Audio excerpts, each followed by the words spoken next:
Bom, então o texto que nós estamos apreciando nesta noite é um texto muito conhecido, né? Um texto importantíssimo na Palavra de Deus, que está em Marcos capítulo 16, versículos 14 até o versículo de número 18. É o texto que nós lemos. E eu queria conversar com vocês nesta noite sobre o chamado que Deus fez a cada um de nós. Deus nos chamou, Deus nos comissionou, Deus nos deu algumas tarefas muito importantes. A gente sabe que a tarefa primordial que nós temos como cristãos é de adorá-lo.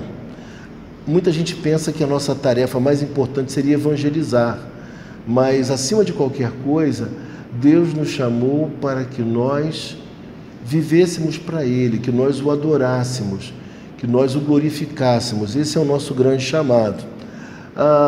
Em segundo lugar, não poderia negar também que o nosso chamamento é para a evangelização, é para fazer novos discípulos, orientar pessoas, ganhar pessoas para Cristo.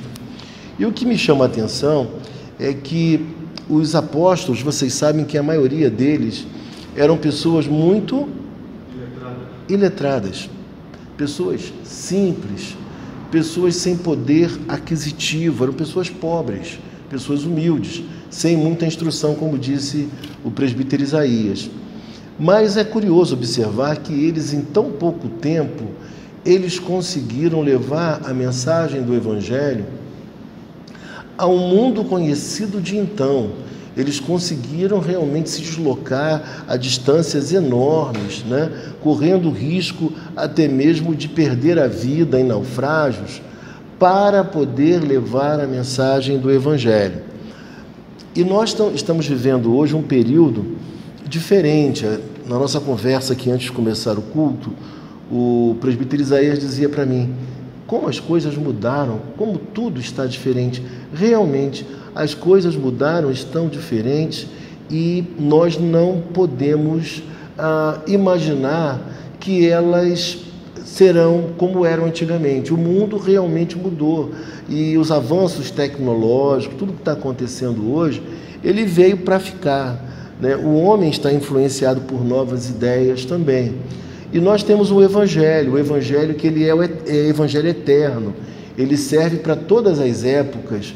O que nós precisamos fazer é pegar esse mesmo Evangelho e responder e aplicá-lo às necessidades, às realidades das pessoas desse tempo, para que ele de fato tenha sentido para as pessoas, né? Esse é o nosso grande desafio, levar o Evangelho de uma forma que todos possam compreender e entender, que ele responda às perguntas, às indagações, os questionamentos que as pessoas hoje têm.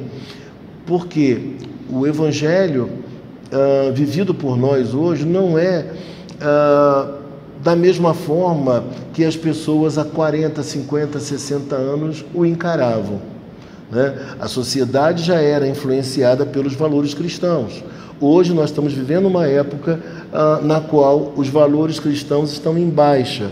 Então, o nosso grande desafio é comunicar essa mesma mensagem para uma população, para um povo que não tem mais a concepção de vida que os nossos antepassados, nossos familiares tiveram, as gerações passadas. Então, hoje é uma outra capacidade, é uma outra cultura, as pessoas estão muito bem informadas, têm a sua maneira de ver a vida que não é influenciada pelos valores cristãos.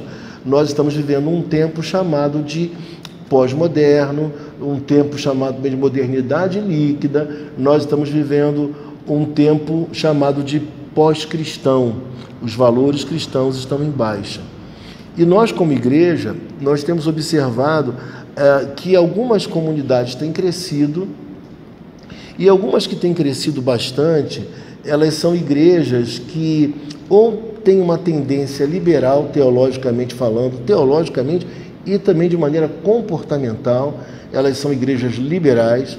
Nós temos um outro grupo de igreja também, que cresce muito, que é um grupo de igreja que tem um evangelho que a gente chamaria de um evangelho fast food, um evangelho em que você vai lá, recebe a mensagem, não tem vínculo com ninguém e você vai viver sua vida. Não há compromisso, não há relacionamento entre as pessoas da comunidade, daquela própria igreja. Então, são tendências diversas que nós estamos vivendo e nós nos perguntamos às vezes, né? Como fazer, o que deve ser feito para que uma igreja como a nossa possa ter vida, ela possa ser pujante, ela possa crescer, ela possa influenciar o bairro, a cidade. Como nós podemos proceder para que isso ocorra? É uma pergunta por demais desafiadora. Ter resposta para isso tudo não é fácil. Mas eu diria para vocês, em primeiro lugar, que nós precisamos amar a nossa cidade, amar a nossa gente, que nós precisamos ter o desejo de que outras pessoas também sejam regeneradas, sejam transformadas pelo Evangelho de Jesus. Nós precisamos ter de maneira muito clara o senso de que essa mensagem ainda é a melhor mensagem e a mensagem necessária para essa geração. Então, mesmo pessoas muito novas e pessoas mais velhas, o Evangelho tem resposta para os questionamentos e para as necessidades de cada uma faixa etária. Mas eu vejo que, às vezes, nós ficamos muito passivos em relação à evangelização e a procurar também dinamizar a vida da igreja. Algumas coisas nos assustam um pouco, algumas mudanças, elas nos deixam um tanto quanto desconcertados, porque nós estamos acostumados com o jeito de ser e não pensamos muito em mudar. O Ricardo leu um livro, e eu também li um livro, vou até pedir para o Ricardo me ajudar nisso, se ele por acaso lembrar também, aquele livro Mindset, né? Você lembra, né, Ricardo, do livro? Então, ele fala que existem dois tipos de mindset, não sei se você lembra disso, porque já leu faz um tempo, mas ele fala que existe um mindset, a Ângela também leu, né? Pelo menos parte leu. Existe um mindset que é aquele que é a maneira de você responder ao que acontece contigo. Pode repetir? O mindset significa o seguinte, é um termo que foi utilizado, é um termo que foi criado para expressar o seguinte: como nós reagimos, como nós nos comportamos, como nós interpretamos os fatos que acontecem conosco. Não é por aí, Ricardo? É a forma de pensar. A forma de pensar, a maneira de você olhar e interpretar o que acontece com você. Então, diante de algo que acontece contigo, você tem duas posturas, né? Uma postura pode ser uma postura o quê? Muito negativa, não é? Paralisante, de levar você a uma inércia, e existe uma outra postura que seria um mindset de crescimento, é a maneira como se usa no livro o termo. Um mindset de crescimento é quando você interpreta tudo que está à sua volta, tudo que acontece, mas você não fica parado. Você não vê aquilo como algo que vai te cercear, que vai te impedir, que vai te conter. Não, você interpreta aquilo como uma grande oportunidade, não é isso? Um grande desafio para que você cresça e para que você se desenvolva. Compreendeu?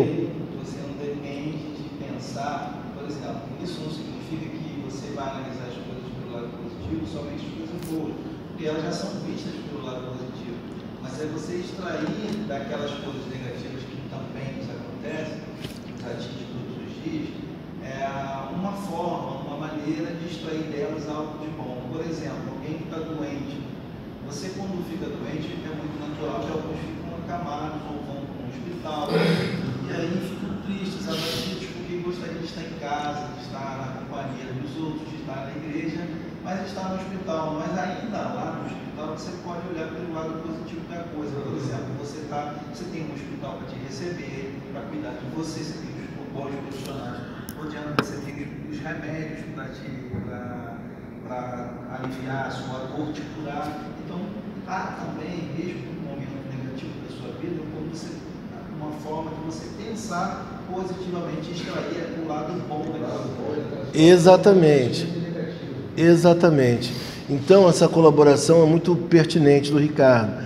Então, a maneira como você interpreta, como você olha, como você responde às circunstâncias da sua vida, elas podem ser negativas, elas podem ser positivas. Porque, por exemplo, às vezes, as coisas não estão tão ruins para nós, mas nós temos uma tendência a olhá-las de forma pessimista, de forma negativa. Por exemplo, aquela dificuldade, superdimensionar as dificuldades. Então pense comigo aqui, nós temos aqui na igreja, uma igreja que não é uma igreja grande, mas nós temos aqui na igreja, vou citar aqui algumas pessoas, nós temos o Rafael, temos a Lilian, né? Nós temos a família da Ana Paula, toda a família da Ana Paula, e aí você vê 4 pessoas. Domingo agora ela não veio e nos avisou, mostrou até uma foto pra gente, né? Que ela estava totalmente alérgica, mal, com o rosto vermelho, ela e a menina, né? A Ana Paula, que vem com o bebezinho, a Lourinha, entendeu? Vem domingo de manhã, só vem domingo de manhã. Sim, perfeito. Então veja, nós temos ainda, nós poderíamos lembrar mais de quem? O Léo com a Bruna. Nós temos o Léo e a Bruna, né, também, que são pessoas que estão aqui querendo ficar conosco.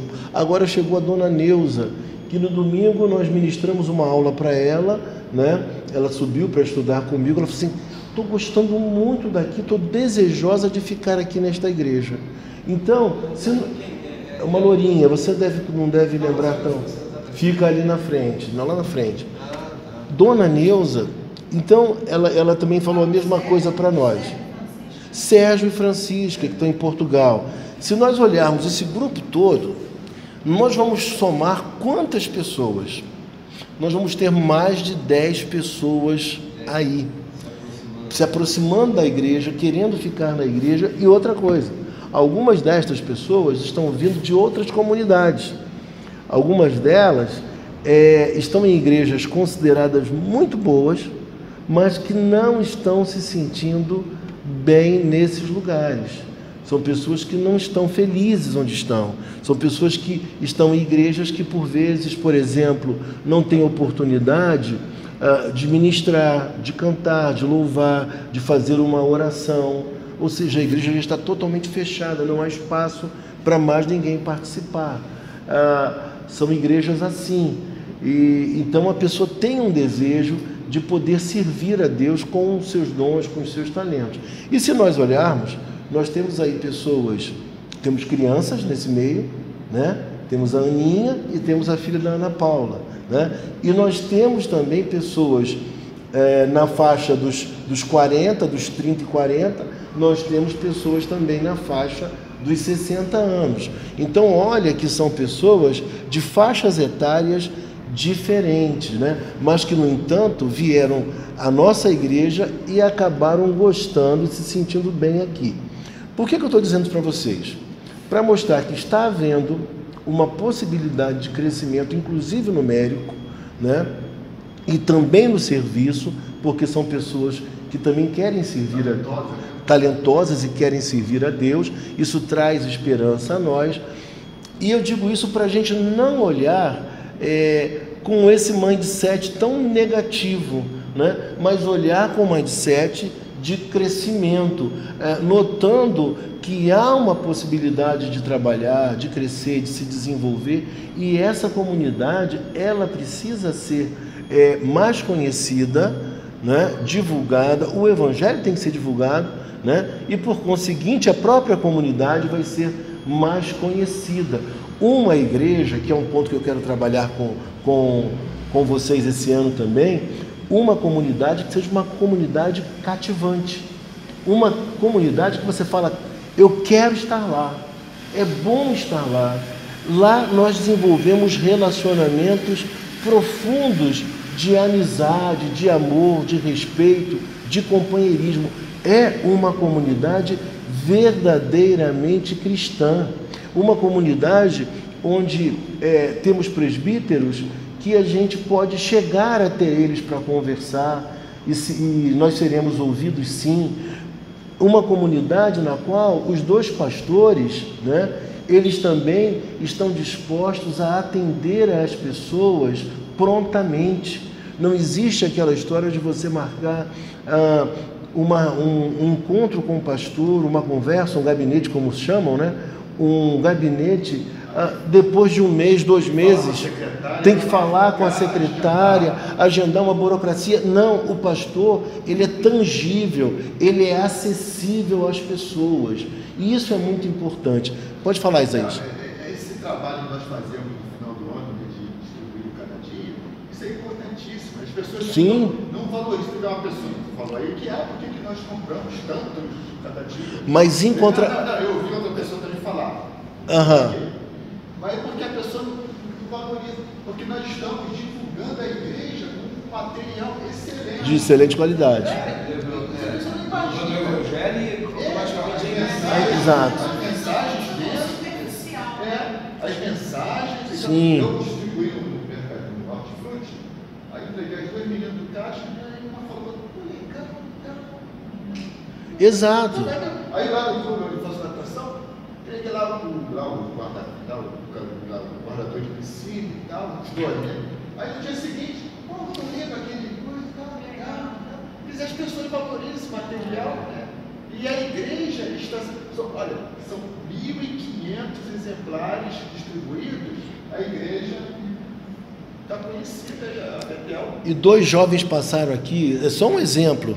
2 jovens passaram aqui, 2 rapazes assim, fortes, todo musculosos, tal, cheio de tatuagem. Eu até pensei que eles não fossem nem querer. Ele pode vir a Tereza aqui. O cada dia, né? Eu pensei que eles não fossem querer o cada dia. Você sabe o que aconteceu? Eles pararam para conversar comigo e gastaram tempo. E um deles me disse assim: que coisa linda, que bela iniciativa. Eu fiquei bobo de ver o rapaz falando.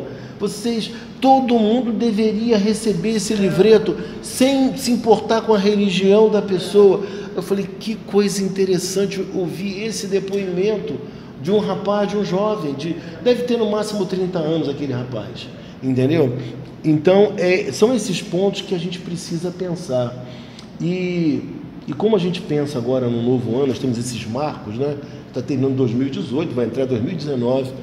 Eu queria muito trabalhar cada vez mais com vocês esse lado da igreja como um lugar de acolhimento, de amor, uma comunidade que seja cativante, uma comunidade na qual você estimule as outras pessoas a estarem aqui, que elas gostem de estar aqui, que esse momento, inclusive da quarta-feira de estudo bíblico, seja um momento muito especial para todo mundo, de se reencontrar, de estudar, de se confraternizar. Eu devo enviar esse áudio aqui até para uma amiga minha, e essa minha amiga diz o seguinte: cara, que legal, eu pude ouvir aqui a aula de vocês lá, o estudo de vocês, e eu percebi que parece que você está na sala de casa, você está muito à vontade, e todo mundo participa da sua contribuição com muita liberdade. Ela ficou maravilhada com o estudo.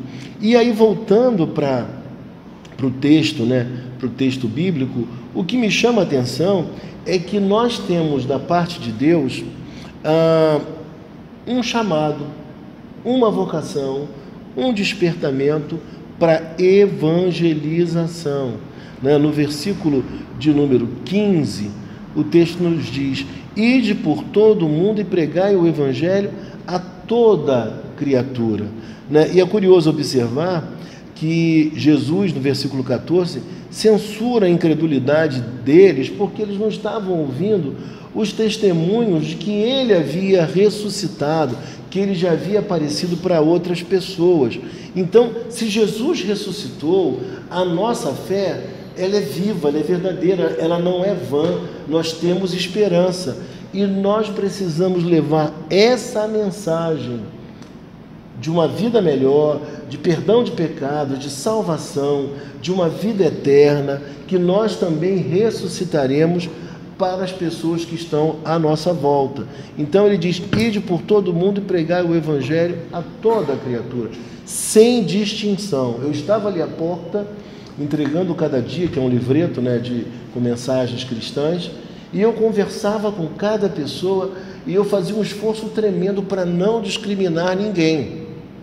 Poderia ser jovem, poderia ser velho, poderia ser branco, preto, não importava a cor, nem até mesmo a aparência, se era de uma classe social melhor ou não, né? E quem me ajudou também muito nisso foi o Nicolas, né? Porque o Nicolas entrega para todo mundo, né? Que é um garotinho aqui da igreja e filho do pastor Ricardo, e ele entrega para todo mundo. Então, o que eu fico pensando nesses dias é sobre a importância de nós levarmos essa mensagem do Evangelho às pessoas, de nós não termos receio de falar do amor de Cristo, de sermos autênticos e verdadeiros. Eu fui assistir o grupo Clube do Choro de Niterói. Quem eu encontro lá? Uma amiga minha de faculdade. Conversei com ela, falei com ela, nos tornamos amigos no Facebook. Eu disse que eu era pastor. Conclusão: domingo passado, ela disse que viria e veio mesmo. Domingo passado, na cantata, ela veio com o marido dela e disse que gostou muito da igreja e que pretende voltar outras vezes. O marido começou a conversar comigo, estava um pouco tarde já, me perguntando uma série de coisas e ela puxando ele para ir embora, né, porque estava já um pouco tarde. Então veja você como as oportunidades estão aí. Quem poderia imaginar que aquela minha amiga, que eu encontrei com ela no Clube do Choro, que eu não havia há muitos anos, né? Eu me formei, foi em 2000, né? Em 2000 me formei, então faz muito tempo que a gente não se vê, e a gente se reencontrou ali, fiz o convite, ela veio à igreja, né? Então, tipo assim, ela pôde ver também que eu sou pastor, que eu sou crente, e eu me apresentei como pastor a ela, disse que eu era pastor agora, né? Evangélico, mas ela viu que eu gosto de música também, que eu gosto da boa música, que eu não sou ninguém anormal, que eu não sou estranho, que eu não sou esquisito. E isso facilitou para que ela viesse à nossa igreja. O Diogo da mesma forma. O Diogo, eu falei com ele hoje, ele falou que quer fazer o possível para estar aqui domingo de manhã. Ele quer vir aqui domingo de manhã no nosso almoço. Vai ter culto normal. A pessoa não vai nem embora. Não vai embora, vai ficar direto. E aí, na hora do almoço de confraternização, a gente vai estar aqui junto para comemorar, para se confraternizar. E ele disse que quer vir, quer trazer o filho e a mulher. E eu conversando com ele, eu falando sobre batismo infantil, assim, rapidamente, e ele falou assim: poxa, eu gostaria muito que meu filho fosse batizado. Falou comigo hoje. Que nem se importa com isso. Ele achou hiper legal, interessantíssimo. Uma criança muito bacana. É uma criança maravilhosa. Não, eu ainda falei para ele assim, eu falei assim: se você puder trazer um prato que você fez, todo mundo vai gostar. Todo mundo vai gostar. Entendeu? Todo mundo vai gostar. Então, a gente fica vendo essas coisas, a gente pensa assim: nós precisamos nos soltar mais, precisamos ser mais à vontade. Essa tendência que há no crente, às vezes, de ser meio recluso, de ser meio fechado, pouco à vontade, ela precisa ser desfeita. Nós precisamos mostrar para as pessoas que nós gostamos da vida, que nós gostamos das boas coisas da vida, que o nosso Deus é um Deus de alegria e que fica feliz com a nossa alegria. E nesse ponto eu destaco aqui um grande autor chamado John Piper. John Piper tem um livro que saiu em português como Teologia da Alegria, mas o título dele original em inglês é Hedonismo Cristão, e aí em português saiu como Teologia da Alegria. Como esse título ficou meio estranho, eles mudaram agora para o seguinte título: Em Busca de Deus, né? Mas é um livro que mostra o lugar da felicidade, o lugar do contentamento, do prazer na nossa experiência cristã. E eu estou lendo um livro aí, uma degustação, depois eu pretendo comprar, um livro também muito interessante da editora Monergismo, que fala da mesma realidade, ou seja, do prazer do cristão na vivência da fé. A gente não pode pensar que a nossa fé é uma fé triste, é uma fé de alegria. E quando o cristão ele vive triste, vive para baixo, vive com a cara sisuda, ele presta um desserviço ao Evangelho, porque em vez de aproximar as pessoas, ele acaba por afastá-las. Então nós precisamos trabalhar nesse tempo dessa forma, indo ao encontro das pessoas, falando com elas, nos mostrando, ainda que não sejamos compreendidos, mas nós precisamos viver dessa forma. E aí no versículo 16 ele diz: quem crê e for batizado será salvo, quem porém não crê será condenado. Então a incredulidade, não adianta o batismo se a pessoa não acredita, porque senão vai acontecer como eu ouvia lá na minha época de garoto, né? Você entrou nas águas um pecador seco, enxuto, e vai sair dali um pecador molhado, porque não aconteceu nada, nada se processou espiritualmente, foi apenas um banho, nada além disso. Mas se nós pregarmos o Evangelho às pessoas, elas serão também batizadas, porque nós temos que cumprir tudo aquilo que o Senhor nos orientou. Mas talvez você pergunte: pastor, mas o ladrão da cruz não foi, o ladrão da cruz não foi batizado, hein? Aí você vai dizer para mim assim: pastor, mas e aí? E aí foi engraçado, né? Acho que vocês devem estar lembrando do domingo que eu falei também, que alguém falou assim, um batista falou assim: não, ele foi batizado sim, você não lembra que choveu? Choveu, então ele foi batizado, né? Mas a gente sabe muito bem que o batismo não salva, o batismo é para os salvos, né? Então é dessa forma que a gente tem que pensar. Então, pregar o Evangelho, batizar as pessoas, discipulá-las, orientá-las, e o discipulado é muito importante. Veja só o que o texto diz aqui, versículo 17: estes sinais hão de acompanhar aqueles que creem, em meu nome expelirão demônios, falarão novas línguas, pegarão de serpentes, se alguma coisa mortífera beberem não lhes fará mal, se impuserem as mãos sobre os enfermos, eles ficarão curados. Não vai sair por aí tomando veneno, entendeu? Não é isso que o texto está dizendo, não vamos tentar a Deus, não. Mas o que é curioso observar, com todo esse relato aqui, é que o texto nos convida a fazer discípulos, né? A trabalhar as pessoas, orientando, batizando, né? Ensinando-as a guardar tudo aquilo que o Senhor deixou para nós em sua palavra, né? Então, isso tudo envolve o quê? Discipulado, né? Você orientar. E o discipulado que a pessoa vai receber, ele é importantíssimo, porque muitas pessoas recebem o discipulado extremamente o quê? Liberal. E aí elas vivem a vida de qualquer maneira. São cristãos na igreja, mas vivem de uma maneira completamente avessa aos princípios do Evangelho. Mas nós também temos muitos cristãos que são discipulados dentro de um discipulado legalista. E aí o que acontece?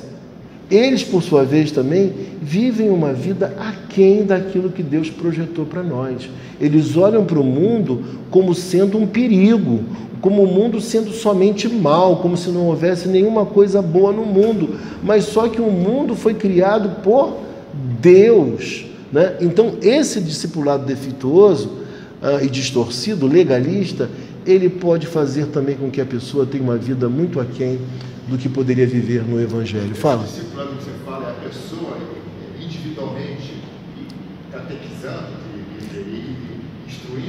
instruindo, uma instrução, um acompanhamento. Mas nem todos têm esse dom. Perfeito. Naquele versículo, naquela passagem de Paulo, né? Uns mestres, outros. Veja só uma coisa. O que acontece? Essa história banalizava essa história de discipulado, né? E aí qualquer um. O problema é o seguinte, a igreja, o pastor, a sua liderança, ele precisa discipular os membros para que os membros também evangelizem e atuem como também discipuladores de outras pessoas. entendeu? Porque às vezes o que acontece? Aí tem a ver com o que você está dizendo.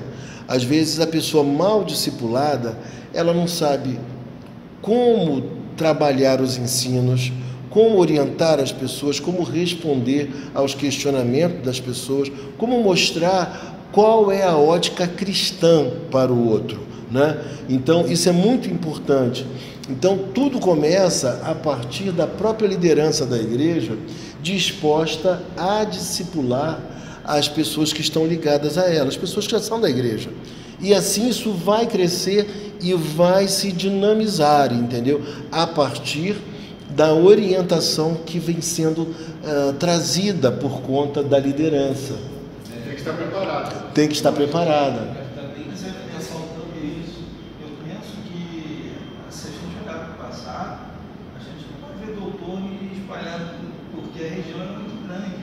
Na verdade, o discipulado, eu vejo como duas formas de discipulado. Uma é você dentro de uma classe, você conversa, lendo as escrituras.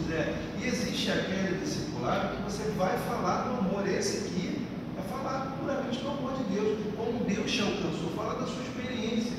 Mas aí você está na evangelização. Discipulando, a pessoa está sempre. Mas é quando ele fala aqui por todo mundo, na verdade, ele não está dando. Ele falando doutores. Na verdade, ele formou, sim, Jesus formou os discípulos, mas todos aqueles que tinham não são discípulos. Doutores, né? A questão é que eu não vejo muita gente preparada. Eu acho que esse tempo vou pegar o fulano, vou ficar ali instruindo ele e tal. Não, mas eu penso que vai cair nisso que o pastor já está começando a querer entrar, porque daqui a pouco fica a responsabilidade sobre os ombros do pastor. O que eu quero dizer para vocês é o seguinte, a importância da gente caminhar juntos. Quando a gente pensa em discipulado, a gente pensa em caminhar juntos, né? Além da instrução, mas não é só transmissão de conhecimento, né? É você, na prática, ter experiência com os seus discípulos com você, e eles perceberem o jeito de você viver, o jeito como você corresponde às demandas da vida, como você age no seu dia a dia. Então, esse viver em conjunto, esse caminhar, ele é muito importante para que ele é pedagógico. Ele é pedagógico. Por exemplo. Exato. Seria mais ou menos assim. Exatamente. Porque o discípulo, ele vai olhar como você procede, como você age, e o exemplo vai falar muito forte, né? Então, isso vai... Por exemplo, se você olhar, vamos supor que o Diogo realmente continue a ter essa experiência com Cristo e venha se tornar um cristão mesmo. O que vai acontecer? Ele não vai ter tanto preconceito, por exemplo, com a cultura brasileira. Por quê?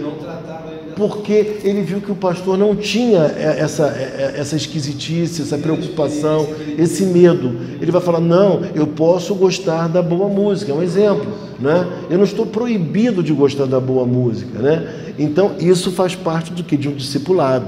Se ele, por exemplo, tem um discipulado de alguém que diga para ele assim, olha, música do mundo você não pode ouvir. Nunca mais você vai tocar esse pandeiro, porque esse pandeiro não é de Deus.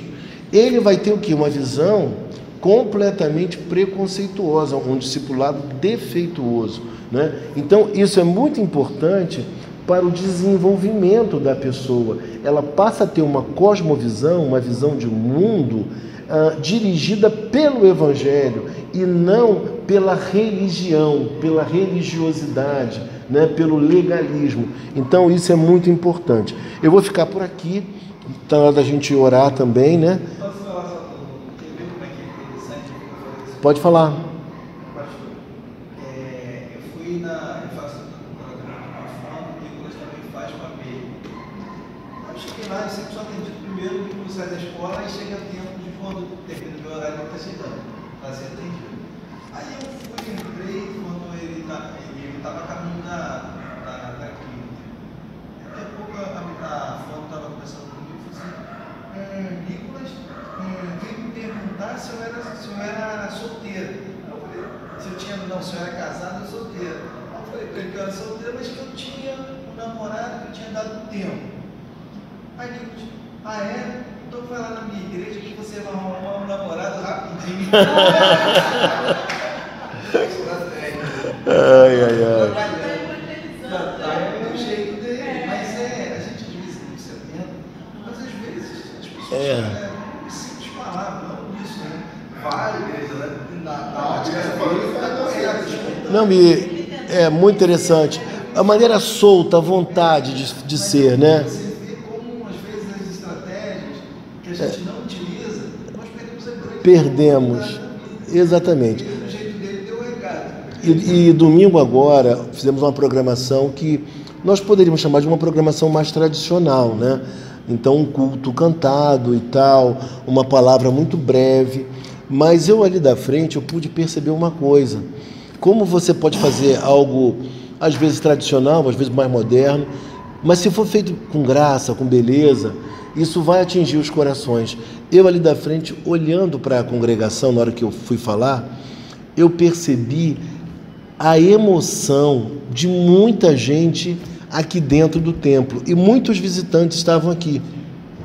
As pessoas estavam profundamente emocionadas com o que foi realizado aqui entre nós, ou seja, nós comunicamos o Evangelho de maneira cantada, com beleza, com emoção, com sentimento, porque tem pessoas também que são tão frias que elas acham que nada pode ter emoção, que nada pode ter encantamento, tem que ser uma coisa fria, cartesiana, uma coisa muito, sem graça. E houve beleza em algo tradicional, que muita gente não gosta daquilo que é tradicional, né? Então tocou, contagiou, emocionou. E o Espírito Santo está agindo, né? Ele é aquele que faz o trabalho que nós não podemos fazer. Ele é livre para agir da maneira que ele quiser, não é? E a gente precisa trabalhar nesse sentido e continuar na evangelização e pensando nessa comunidade, que seja uma comunidade para esses dias, para todas as faixas etárias, uma comunidade que seja vibrante, cativante, como nós usamos a expressão. Que Deus abençoe a todos. Vamos orar finalizando.